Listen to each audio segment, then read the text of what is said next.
नागपूर शहरात आदिवासी परंपरा, लोककला आणि सांस्कृतिक वारसा यांचा अद्वितीय संगम अनुभवण्याची सुवर्ण संधी कुवारा भीमसेन आदिवासी लोककला व सांस्कृतिक प्रस्तुती 2026 या भव्य कार्यक्रमाच्या माध्यमातून उपलब्ध झाली आहे.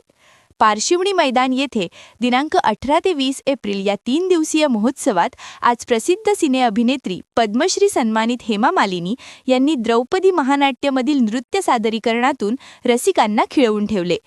नागपूरकरांसाठी हा अभिमानाचा सांस्कृतिक सोहळा असून 20 एप्रिल रोजी सुप्रसिद्ध गायक पद्मश्री कैलाश खेर यांचा लाईव्ह कॉन्सर्ट सायंकाळी 7 वाजता पारशिवनी मैदानावर होणार आहे. नागपूरमधील सर्व रसिकांनी या कार्यक्रमात मोठ्या संख्येने उपस्थित राहण्याचे आवाहन राज्यमंत्री आशिष जयस्वाल यांनी केले.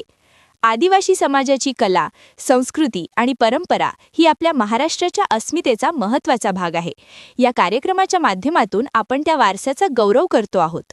नागपूरकरांनी या सोहळ्याचा साक्षीदार होऊन आपल्या सांस्कृतिक मुळांशी नाते अधिक दृढ करावे, असे राज्यमंत्री ॲडव्होकेट आशिष जयस्वाल यांनी आपल्या आवाहनात म्हटले आहे. या कार्यक्रमात विविध आदिवासी नृत्य प्रकार, लोककला सादरीकरणे, पारंपरिक वेशभूषा तसेच सांस्कृतिक उपक्रमांचा समावेश आहे. हा कार्यक्रम केवळ मनोरंजनापुरता मर्यादित नसून आदिवासी संस्कृतीचे जतन, संवर्धन आणि पुढील पिढीपर्यंत पोहोचवण्याचा एक महत्त्वपूर्ण प्रयत्न आहे.